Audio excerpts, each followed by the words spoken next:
Ito pong kasuotan natin sa mga oras na ito, hindi lamang po ito nire-represent ang impeachment ng ating pangalawang Pangulo.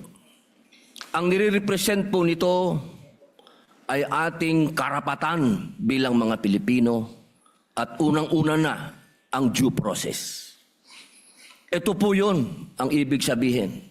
Kaya ikaw ay pangalawang Pangulo, ikaw ang Pangulo, ikaw ay Senator Judge, ikaw ay magsasaka, ikaw ay mangingisda, kailangan may due process. Yung pong nangyari sa akin, na ako po ay nahusgahan na kaagad bilang Senator Judge, ang pinaglalaban po natin integridad ng korte na ito at ng mga Senator Judge. Kaya sana po wag nating kalimutan na ang bawat Pilipino ay may karapatan, lalong-lalo na sa usapin na ikaw, ako, sa oras na ito, ay Senator Judge. Yun lamang po, napakaiksi lang.